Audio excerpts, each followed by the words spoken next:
ಈಗ 3 ಕಾಲಘಟ್ಟದ ಕತೆ. ಈ ಹಿಂದೆ ಹಲವಾರು ಸಿನಿಮಾಗಳು ಬಂದಿದೆ. ಸೊ ಅದಕ್ಕೆ ಸೀಸನ್ಸ್ನ ನಾನು ತಗೊಂಡಿರೋ ಅಂಥದ್ದು.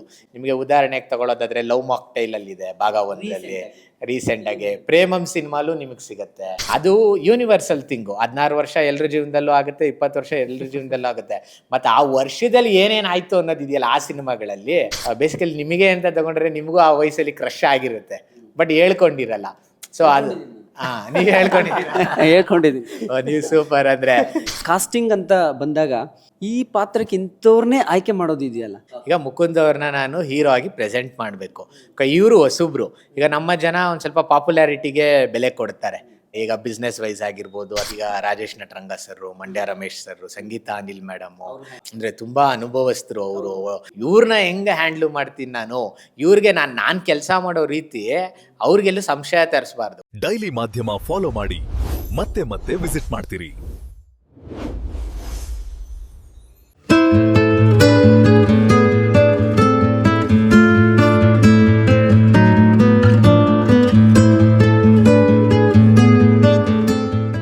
ಒಂದು ಶಾರ್ಟ್ ಫಿಲ್ಮ್ ಆಗುವಂಥ ಒಂದು ಕಥೆನ ಸಿನಿಮಾ ಮಾಡಿದ್ದೀರಿ. ಸೊ ಮುಕುಂದ್ ಹೀರೋ ಆಗೋದ್ರ ಜೊತೆಗೆ ಅವರು ಅವ್ರ ಒಂದು ಪ್ರೊಡಕ್ಷನ್ ಕೂಡ ಬ್ಯಾಕ್ ಎಂಡ್ ಆಗಿ ನಿಮಗೆ ನಿಂತಿದ್ದಾರೆ. ಕೃತ್ವಿಕ್ ಅವರೇ, ಈಗ 3 ಕಾಲಘಟ್ಟದ ಕತೆ, ನೀವೇ ಹೇಳಿದಾಗೆ 3 ಕಾಲಘಟ್ಟದ ಕತೆ ಇದರಲ್ಲಿ ಬರುತ್ತೆ ಅಂತ.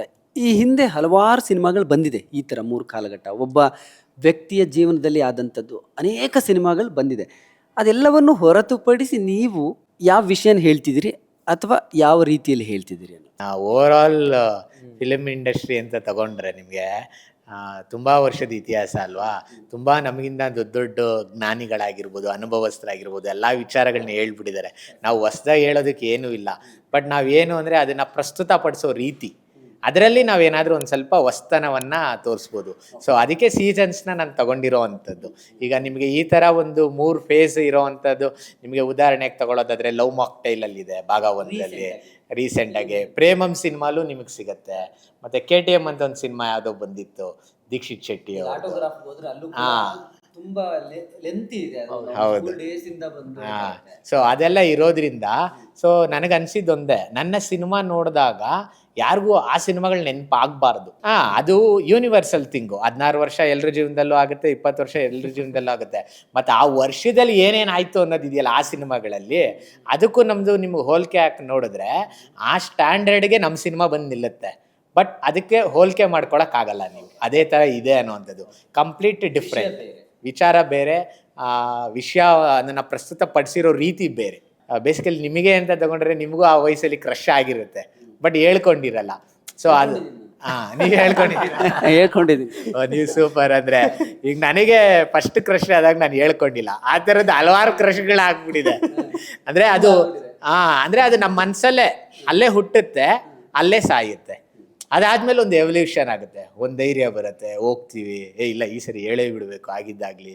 ಸೊ ಈ ಥರದ ಒಂದಷ್ಟು ಸುಮಾರಷ್ಟು ವಿಚಾರಗಳನ್ನ ಇಟ್ಕೊಂಡು ಮಾಡಿರೋಂಥ. ಅಂದರೆ ನೀವು ನೋಡಿದ್ರೆ ಅನಿಸುತ್ತೆ, ಇದು ನನ್ನ ಜೀವನದಲ್ಲಿ ನಡೆದಿತ್ತು, ಇಲ್ಲ ನನ್ನ ಗೊತ್ತಿರೋವಂಥ ಸ್ನೇಹಿತ ಅಥವಾ ನಮ್ಮ ಕಸಿನ್ ಬ್ರದರು ಇವನ ಜೀವನದಲ್ಲಿ ಇದು ನಡೆದಿತ್ತಪ್ಪ, ಹಿಂಗಾಗಿತ್ತಪ್ಪ ಅಂತ ಅನ್ಸುತ್ತೆ. ಮತ್ತು ನೀವು ನೋಡಿದ್ರೆ ಅನ್ಕೊತೀರಾ, ಇದು ಕರೆಕ್ಟು, ಇವ್ರು ತೋರಿಸಿರೋದು ಇದರಿಂದ ಎಡುತ್ತಿದ್ದಾರೆ. ಸೊ ಓಕೆ, ಜನಗಳು ಮಿಸ್ಲೀಡ್ ಆಗ್ತಾ ಇರೋದು, ಮಿಸ್ಗೈಡ್ ಆಗ್ತಾ ಇರೋದು ಈ ಒಂದು ವಿಚಾರದಿಂದ ಅನ್ನೋದನ್ನ ನೀವು ತುಂಬ ಚೆನ್ನಾಗಿ ಎಂಜಾಯ್ ಮಾಡ್ತೀರಾ ಸಿನಿಮಾ. ಸ್ಟಾರ್ ಕಾಸ್ಟ್ ತುಂಬ ಚಾಲೆಂಜಿಂಗ್ ಒಬ್ಬ ಡೈರೆಕ್ಟರ್ಗೆ. ಕಾಸ್ಟಿಂಗ್ ಅಂತ ಬಂದಾಗ ಈ ಪಾತ್ರಕ್ಕೆ ಇಂಥವ್ರನ್ನೇ ಆಯ್ಕೆ ಮಾಡೋದಿದೆಯಲ್ಲ. ಅಂದರೆ ಈಗ ನೀವು ಡೈರೆಕ್ಟರ್ ಆಯ್ಕೆ ಮಾಡಿದ ಮೇಲೆ ಆಡಿಯನ್ಸ್ಗೆ ಅನ್ಸೋದು ಈ ಪಾತ್ರ ಇವ್ರು ಮಾಡಿದ್ದಾರೆ ಅಂತ. ಬಟ್ ಆಯ್ಕೆ ಮಾಡೋ ಮೊದಲ ಹಂತ ನಿಮ್ಮ ಕೈಯಲ್ಲೇ ಇರುತ್ತೆ, ಒಬ್ಬ ಡೈರೆಕ್ಟರ್ ಕೈಯಲ್ಲಿ. ಹೇಗಿತ್ತು ಈ ಚಾಲೆಂಜಿಂಗ್ ಪಾರ್ಟ್? ಸರ್, ಇದು ನನಗೇನು ಅಂದರೆ, ಈಗ ಮುಕುಂದ್ ಅವರು ನನಗೆ ಒಂದು ಟಾರ್ಗೆಟ್ ಒಂದು ಇದಕ್ಕೆ ಕೊಟ್ಟಿದ್ದಾರೆ. ಈಗ ಮುಕುಂದ್ ಅವ್ರನ್ನ ನಾನು ಹೀರೋ ಆಗಿ ಪ್ರೆಸೆಂಟ್ ಮಾಡಬೇಕು. ಇವರು ಹೊಸಬ್ರು. ಈಗ ನಮ್ಮ ಜನ ಒಂದು ಸ್ವಲ್ಪ ಪಾಪ್ಯುಲಾರಿಟಿಗೆ ಬೆಲೆ ಕೊಡ್ತಾರೆ ಒಂದಷ್ಟು ಅಂಶಗಳಲ್ಲಿ, ನೋನ್ ಫೇಸಸ್ಗೆ. ಈಗ ಬಿಸ್ನೆಸ್ ವೈಸ್ ಆಗಿರ್ಬೋದು, ಅಥವಾ ಜನಕ್ಕೆ ಒಂದು ಅಟ್ರಾಕ್ಷನ್ ಮೂಡಿಸೋದಾಗಿರ್ಬೋದು.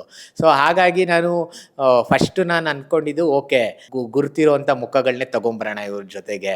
ಪೋಷಕ ಪಾತ್ರಗಳಲ್ಲಾಗಿರ್ಬೋದು, ಹೀರೋಯಿನ್ಸಲ್ಲೂ ಅಂತ ಹಂಗೆ ಅಂದ್ಕೊಂಡೆ. ಬಟ್ ನಾನು ನಂಬೋದೊಂದೇ, ನನ್ನ ಜೀವನದಲ್ಲಿ ಆಗೋದೆಲ್ಲ ಒಳ್ಳೇದಕ್ಕೆ ಅಂತ. ನಾನೇನೋ ಒಂದು ಅನ್ಕೊತೀನಿ, ಬಟ್ ನನಗೇನು ಬೇಕೋ ಅದಾಗಲ್ಲ. ಬಟ್ ನನಗೇನು ಒಳ್ಳೇದಾಗೋದಕ್ಕೆ ಆಗಬೇಕೋ ಅದಾಗುತ್ತೆ. ಸೊ ಈ 3 ಜನ ಹೀರೋಯಿನ್ಸು ಡೆಬ್ಯೂ ಆಗ್ತಾರೆ ಅಂತ ನಾನು ಅಂದ್ಕೊಂಡಿರಲಿಲ್ಲ ನಾನು. ಸೊ ಆ ಥರ ಏನೇನೋ ಪ್ರಯತ್ನಗಳು ಪಟ್ವಿ.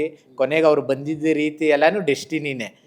ಅವ್ರನ್ನ ಕಾಂಟ್ಯಾಕ್ಟ್ ಮಾಡಿದ ರೀತಿ ಆಗಿರ್ಬೋದು, ಅವ್ರು ಬಂದಿದ್ದಾಗಿರ್ಬೋದು. ಸೊ ಆಮೇಲೆ ಮೆಲ್ಕಾಕ್ ನೋಡಿದಾಗ ನನ್ಗನ್ಸ್ತು ಚೆನ್ನಾಗಿದೆಯಲ್ಲ ಒಂಥರ.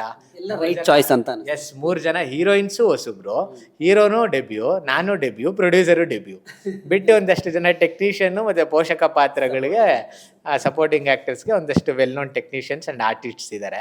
ಸೊ ಇದು ನೋಡಿದಾಗ ನನಗೆ ಅನ್ನಿಸ್ತು ಓಕೆ ಇದೊಂಥರ ಚಾಲೆಂಜಿಂಗು. ಮತ್ತು ಇದು ಈ ಸಿನಿಮಾಗೆ ನಮ್ಗೆ ಒಳ್ಳೆ ಪ್ರತಿಕ್ರಿಯೆ ಬಂತು ಅಂದರೆ ನಮ್ಮ ಜೀವನದಲ್ಲಿ ಒಂದು ಮೈಲಿಗಲ್ಲಾಗುತ್ತೆ. ಏನು ಚಾಲೆಂಜಿಂಗ್ ಅಂತ ಅನ್ಸಿದ್ದು ಎಲ್ಲ? ಈಗ ನೀವು ಡೆಬ್ಯೂನೇ, ಬಟ್ ಸ್ಟಿಲ್ ಸೆಟ್ಟಲ್ಲಿ ಹೇಗಿತ್ತು? ಎಲ್ಲರದ್ದು ಡೆಬ್ಯೂ ಆಗಿರೋದ್ರಿಂದ ತುಂಬ ಚಾಲೆಂಜಿಂಗ್ ಪಾರ್ಟ್ ಅಂತ ಯಾವುದು? ಸರ್, ನನಗೆ ಮೊದಲನೇ ಚಾಲೆಂಜಿಂಗ್ ಅಂತ ಅಂದರೆ ಅದೇ ಈಗ ರಾಜೇಶ್ ನಟರಂಗ ಸರ್ರು, ಮಂಡ್ಯ ರಮೇಶ್ ಸರ್ರು, ಸಂಗೀತ ಅನಿಲ್ ಮೇಡಮು, ಅವರೆಲ್ಲ ಅಂದರೆ ತುಂಬ ಅನುಭವಸ್ಥರು. ಅವರು ಘಟಾನುಘಟಿ ನಿರ್ದೇಶಕರುಗಳ ಜೊತೆ ಕೆಲಸ ಮಾಡಿದ್ದಾರೆ. ಇವ್ರನ್ನ ಹೆಂಗೆ ಹ್ಯಾಂಡ್ಲು ಮಾಡ್ತೀನಿ ನಾನು, ಇವ್ರಿಗೆ ನಾನು ಕೆಲಸ ಮಾಡೋ ರೀತಿ ಅವ್ರಿಗೆಲ್ಲೂ ಸಂಶಯ ತರಿಸ್ಬಾರ್ದು. ಹುಡುಗನ ಕೈಲಿ ಆಗಲ್ಲ, ಅದೇ ಅಳೆದು ಬಿಡ್ತಾರೆ ಸರ್ ಎಂಥವ್ರೇ ಆದರೂ. ಈಗ ನೀವು ಶೂಟಿಂಗ್ ಸ್ಪಾಟಿಗೆ ಬಂದರೆ ನೀವು ನನ್ನನ್ನು ನೋಡಿ ಅಳೆದು ಬಿಡ್ತೀರಾ, ಇವ್ರು ಹೆಂಗೆ, ಇವ್ರೇನು ಆಗತ್ತಾ ಇಲ್ವೋ ಅಂತ.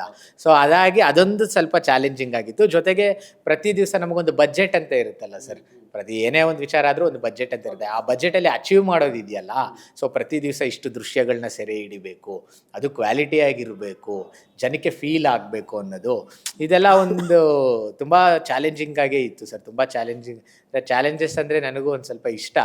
ಸೊ ಹಂಗಾಗಿ ಪ್ರತಿಯೊಂದು ಚಾಲೆಂಜಸ್ನು ತುಂಬ ಚೆನ್ನಾಗಿ ಟ್ಯಾಕಲ್ ಮಾಡಿ ಹ್ಯಾಂಡ್ಲ್ ಮಾಡಿದ್ದೀನಿ ಅಂತ ನನಗನ್ಸುತ್ತೆ. ಸೊ ಕೊನೆ ಹಂತಕ್ಕೆ ಬರೋಣ. ಸಿನಿಮಾ ಜುಲೈ 3ನೇ ತಾರೀಕು ರಿಲೀಸ್ ಆಗ್ತಾ ಇದೆ. ಇಲ್ಲಿಂದ 1 ಮಂತ್ ಇದೆ ಎಕ್ಸಾಕ್ಟ್ಲಿ. ತುಂಬ ಕಾಂಪಿಟೇಷನ್ಸ್ ಅಂತೂ ಇದೆ, ನೀವು ನೋಡಿದ್ದೀರಿ. ವಾರಕ್ಕೆ 3, 4, 5 ಸಿನಿಮಾ ಬರ್ತಾ ಇದೆ. ಅದೆಲ್ಲದ್ರ ಮಧ್ಯದಲ್ಲೂ ನಿಮ್ಮ ಸಿನಿಮಾ ಸಸ್ಟೈನ್ ಆಗಬೇಕು, ನಿಮ್ಮ ಸಿನಿಮಾ ರೀಚ್ ಆಗಬೇಕು. ಸೊ ಹೇಗೆ ಅನ್ನಿಸ್ತಾ ಇದೆ? ಮತ್ತು ಈ ಇಂಡಸ್ಟ್ರಿ, ಈ ಕಾಂಪಿಟೇಷನ್ ಬಗ್ಗೆ ನಿಮ್ಗೆ ಏನು ಅನಿಸುತ್ತೆ ಯಂಗ್ ಡೈರೆಕ್ಟರ್ ಆಗಿ? ಸರ್, ಅಂದರೆ ಪ್ರತಿಯೊಂದು ಇದರಲ್ಲೂ ಕಾಂಪಿಟೇಷನ್ ಇರಬೇಕು. ನಿಮಗೆ ಮಾಸ್ಟರ್ ಪೀಸ್ ಸಿನಿಮಾಲ್ ಒಂದು ಒಳ್ಳೆ ಡೈಲಾಗ್ ಹೇಳಿದ್ದಾರೆ ಯಶ್ ಅವರು, ಅಕ್ಕಪಕ್ಕ ಕುದುರೆಗಳಿದ್ರೆ ಜಾಕಿ ಅನ್ನೋದು, ಇಲ್ಲಾಂದರೆ ಜಟ್ಕಾ ಓಡಿಸೋ ಒಂದು ಜಟ್ಕಾ ಗಾಡಿ ಅಂತಾರೆ. ಹಂಗೆ ಕಾಂಪಿಟೇಷನ್ ಇರಬೇಕು, ಇದ್ದರೆ ಚೆನ್ನಾಗಿರುತ್ತೆ. ಬಟ್ ನನಗನ್ಸೋದು ಏನು ಅಂದರೆ ಓವರ್ ಎಕ್ಸೀಡ್ ಆಗಬಾರ್ದು ಸರ್, ಏನೂ ಅತಿ ಆಗಬಾರ್ದು. ಈಗ ಅದು ಆಗ್ಬಿಟ್ಟಿದೆ. ಈಗ ಒಂದು ಟ್ರ್ಯಾಕ್ ಇರುತ್ತೆ, ಈ ಟ್ರ್ಯಾಕಲ್ಲಿ 8 ಕುದುರೆಗಳು ಓಡಬೇಕು ಅಂತಿರುತ್ತೆ, ಅಲ್ಲಿಗೆ 16 ಕುದುರೆ ಅಂತ ತಿರುಗಿಸಿದ್ರೆ ಏನಾಗ್ಬಿಡುತ್ತೆ. ಸೊ ಆ ಥರ ಆಗ್ಬಿಟ್ಟಿದೆ ಈಗ ನಮ್ಮ ಸಿನಿಮಾ ಇಂಡಸ್ಟ್ರಿ ಪರಿಸ್ಥಿತಿ. ಸೊ ಅದಕ್ಕೆ ಏನಾಗುತ್ತೆ ಅಂದರೆ ಅದಕ್ಕೆ ಅದೇ ಸುಮಾರು ಮಾತಾಡಬೇಕಾಗುತ್ತೆ ಸರ್. ಅದಕ್ಕೆ ಒಂದಷ್ಟು ದೊಡ್ಡವ್ರು ಏನಿದ್ದಾರೆ ಅದಕ್ಕೆಲ್ಲ ಒಂದೇನೋ ಒಂದು ಹಾದಿ ಅಂತ ಮಾಡಬೇಕು, ಇಲ್ಲ ಹಿಂಗೆ ಮಾಡಬೇಕು, ಅದಕ್ಕೊಂದು ತುಂಬ ವರ್ಕ್ ಹಿಡಿಯುತ್ತೆ, ಅದು ಒಂದು ಸಿಸ್ಟಮ್ನ ಕ್ರಿಯೇಟ್ ಮಾಡೋದಕ್ಕೆ. ಸೊ ಅದಾಗಬೇಕು, ಅದಾಗೋ ತನಕ ಇದು ಇದ್ದಿದ್ದೆ.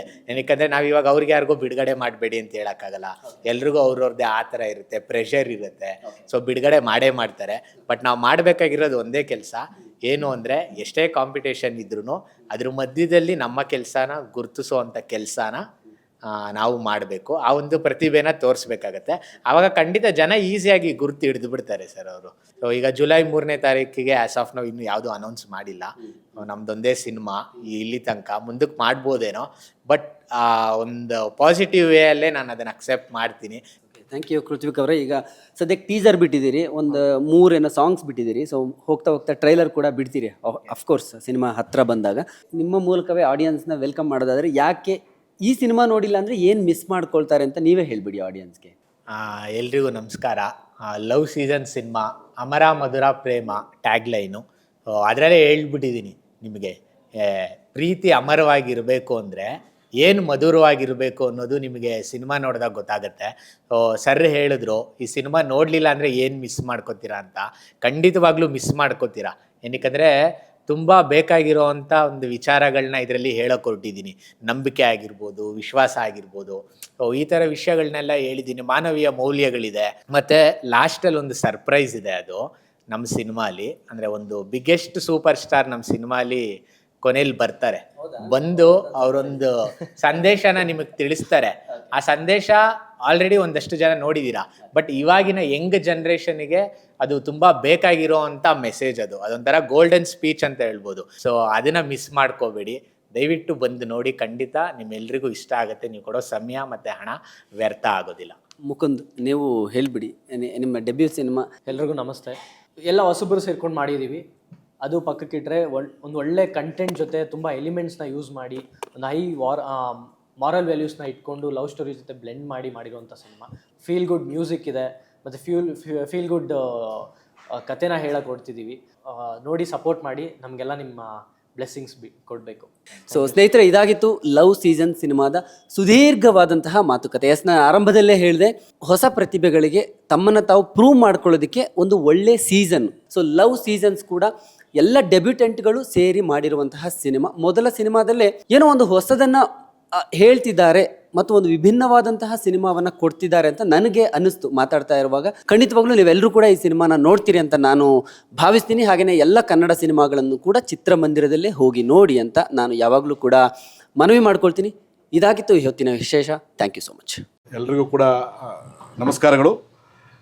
ಈ ನಮ್ಮ ಡೈಲಿ ಮಾಧ್ಯಮ, ನಮ್ಮ ಸ್ನೇಹಿತ, ಸುಮಾರು ವರ್ಷದ ಗೆಳೆಯ, ಅಜಾತಶತ್ರು, ಸದಾ ನಗುಮುಖದ ವ್ಯಕ್ತಿತ್ವ, ಏನಾದರೂ ಹೊಸದಾಗಿ ಸಮಾಜಕ್ಕೆ ಕೊಡಬೇಕು, ಪತ್ರಿಕೋದ್ಯಮದಲ್ಲಿ ತನ್ನ ಹೆಸರನ್ನು ಚಿರಾಯು ಮಾಡಬೇಕು ಅಂತ ಆಸೆ ಪಡುವಂಥ, ತುಡಿತಾ ಇರುವಂಥ ಉತ್ಸಾಹಿ ಯುವಕ ನನ್ನ ಗೆಳೆಯ ಅಶೋಕ್ ಅವರ ಕನಸಿನ ಕೂಸಿದು ಡೈಲಿ ಮಾಧ್ಯಮ.